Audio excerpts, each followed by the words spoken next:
Hello, everyone. I am Jasmine Herrera. And I'm Saul Zuniga. We are both research assistants working with Dr. Jethro Hernadez Berrones in the History Department. Today, we will be presenting Mapping the Past, a look into the spatial distribution of midwives from the Escuela Libre de Obstetricia y Enfermeria in Mexico City during the 1920s and 30s. We worked on this project during the fall of 2020 and the spring of 2021 under the guidance of Dr. HP. So this is our overview for today. We will walk you all through our process, and without further ado, 1,000 words can make an image. So the goal of this project is to bring historical documents and information to life for contemporary audiences by using modern visualizing technologies. We want to highlight in a map the different spaces and historical contexts inhabited by midwives of the early 20th century in Mexico City.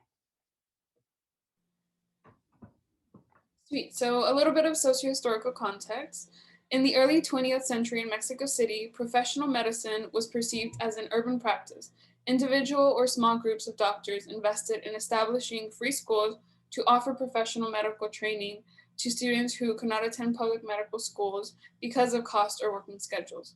This was in part due to the post-revolutionary limitations in the provision of medical training and health services to the population. There were few doctors, few incentives for them to relocate to the countryside, and almost no training options in this countryside. As a result, rural midwives attended childbirths following traditional practices and were almost unaware of contemporary obstetrical ideas. So free schools such as Eloe, the school which the midwives studied in this project attended, surfaced in a reformist movement aimed at providing an alternative model for professional medical training, one independent of government regulation and funding. So the true essence of free schools were against the regulatory aspirations of the Mexican government agencies that oversaw the handling of medical education, namely the Secretaría de Educación Pública, SEP, Ministry of Public Education, and the Departamento de Salubridad Pública, DSP, Department of Public Health. So by the 1920s, there were approximately at least 10 free schools that offered medicine, nursing, and midwifery programs in Mexico. Arturo Palmero founded the Eloe in 1920, and the school operated until 1934. Many students had to travel long distances from the outskirts of Mexico to attend these free schools like Eloe. This is precisely what we mapped and analyzed in our investigation. The Eloe aimed its program at female students from working class and rural communities with a goal of incorporating women into a medical profession suitable for their sensibilities. And so here on the right, this first image that we have here, this is actually Arturo Palmero, and these are a couple of photos, images from primary sources of the archives that were collected. So here on the right is the Laboratorio de Farmacería de Eloe, and then down below in the middle is a class full of women. So here we see like the little skeleton, they are being instructed, and then up above on the center photo is el Departamento de Fisioterapia de Eloe. And here on the left is the Biblioteca de Eloe, so the library, and you can see all the midwives studying. And on the left, we have here a class of Eloe, and the director, and Arturo is one of the two in the middle. Awesome. All right, so methodologies.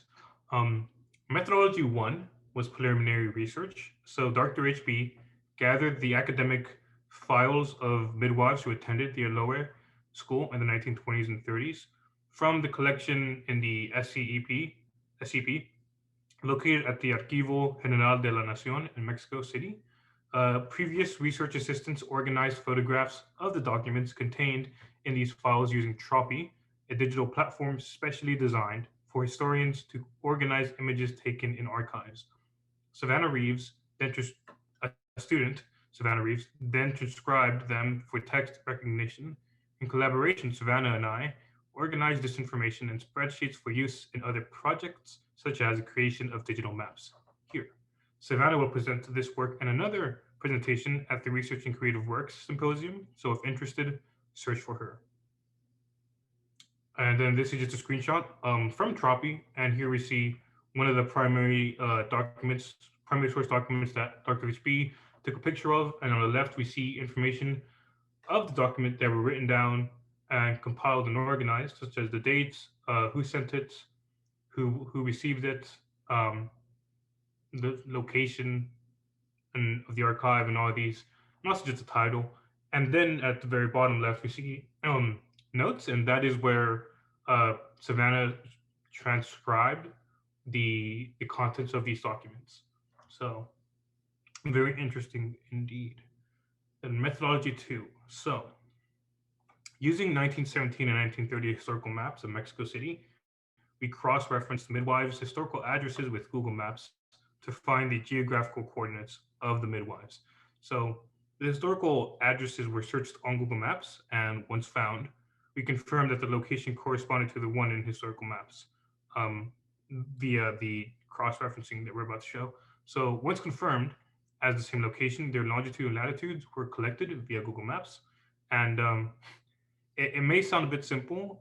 Indeed, it's just searching, typing in an address on Google Maps and finding the spot you're looking for. It seems straightforward process for those who were born in the digital era, but this is actually involved a lot more learning and a lot more analysis, because reading historical maps requires a lot of expertise and time. So, for instance, it is necessary to know the names of the neighborhoods and the towns, or how those towns and neighborhoods or streets are ordered and numbered. Transformation of Mexico City's layout during decades of accelerated urban growth, and changes in street names that may result in all these things, um, from all those things. And so sometimes we also needed to search for additional historical sources to verify that the changes in street names actually corresponded to the location we were looking for. And so I thought it would be fun if we went through a quick walkthrough of this exercise, of this practice, of this process, to see how it works. And so here we have Mexico City, and let's load up this historical map that we used. Okay, and so let's look for this midwife. And so the location of the midwife is in a street called Calle de las Artes in number 143. And so the first thing I'd do would be I'd search up Calle de las Artes, 143, and see what I find. And so Google Maps gives me these locations.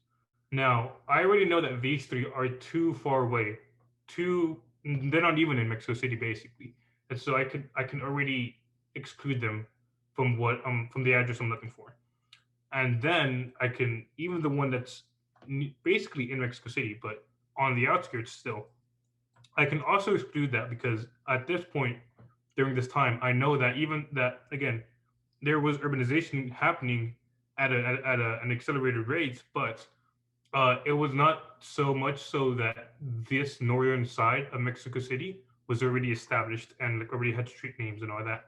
And so I can also exclude that as what I'm looking for. And so I know that if I were to find this address, I would not find it by simply searching up the street name and the building number. And so I have to take another approach. And so we go back and we see what other information we could use. And so I look at the municipality. So this midwife is located in the Colonia de San Rafael. So I will then go back to Google Maps and search up that municipality. It's right here already. And so here we are. We have this municipality. So this is where the midwife is located. So I will quickly just glance through the street names and see if I could find one. Calle de los Artes. Perhaps Google Maps just didn't give it to me in the initial search. I'm not finding any Calle de los Artes, and so I still cannot confirm anything right now. But if, according to the primary sources information, this is where this midwife is located. So if we go back to the historical map and look for this municipality, we might find the street name Calle de los Artes there. So the first thing I do is I look for where this municipality is by some sort of geographical marker. And so I like to use this large street. And so I know that this municipality is just above this large circular roundabout in this large street.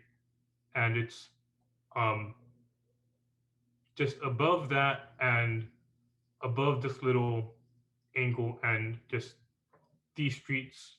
I'm just looking for geographical patterns here. And so I'd go to the historical map. I'd find this huge circular roundabout. I'd go up and I'd look for this pattern that I'm looking for. Um, and so, yeah, so this should be the municipality.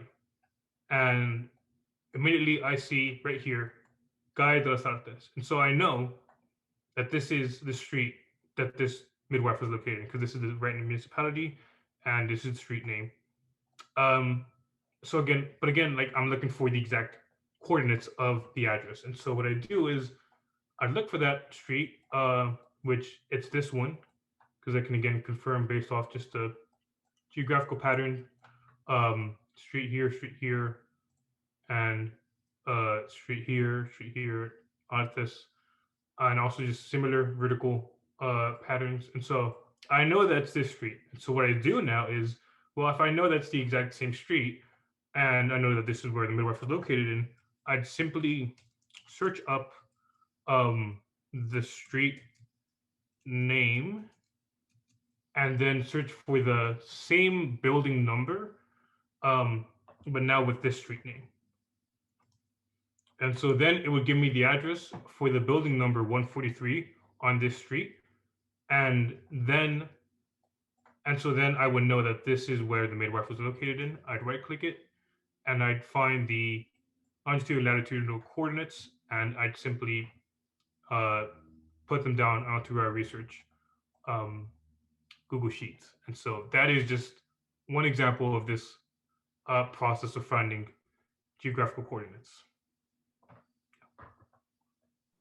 All right, thank you, Saud, for that fantastic demo.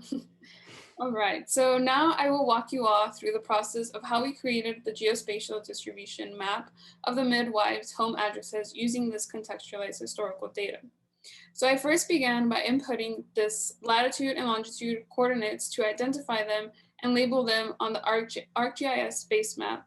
So some of the coordinates required a double look for verification to ensure the coordinates reflected the addresses found by Saul. And these coordinates generated graphics, which were the addresses, and were then all selected and converted to features using the drawing tool, and then consolidated into a shapefile layer for a better organized map layout. So the Aloha Modern School address was also found in this manner, and it is indicated by the yellow star in the northwest of Mexico City that we will see in the future slides. But just to acknowledge this image right here, this is what the beginning stages of the creation of this geospatial map look like. And in the following slide, we will also see how chaotic it looked with inputting and plotting the addresses on the map. But we will see in the following ones how refined the map turned out. Great. So findings. And so the map projection, so first off, this is the map that we were able to create. And so this is the end findings. The map projection here of midwife addresses reveals 4 main clusters. So one, alongside the east-west axis of Mexico City's main square, right here. 2 in Tacubaya, right here. And then 3 in the northwestern outskirts of Mexico City. So these over here. And then 4 in towns south of Mexico City. So all of these right here. So these findings highlight the different historical spaces midwives of the early 20th century inhabited in Mexico City. Additionally, we are able to visualize the distance rural midwives had to travel to attend Loa, and so all of these midwives who lived in these outskirts in the rural areas at this time had to travel especially long distance to attend school, which is right there.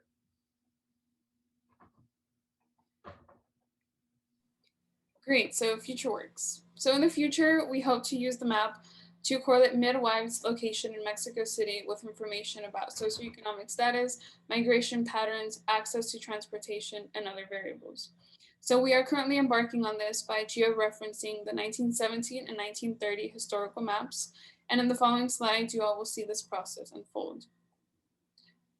So this is what the historical maps that we are using look like. So we have the 1917 one on the left and then the 1930 on the right. And georeferencing is a process of alignment of coordinate systems from a digital map or an aerial photo, so such as the images of the historical maps.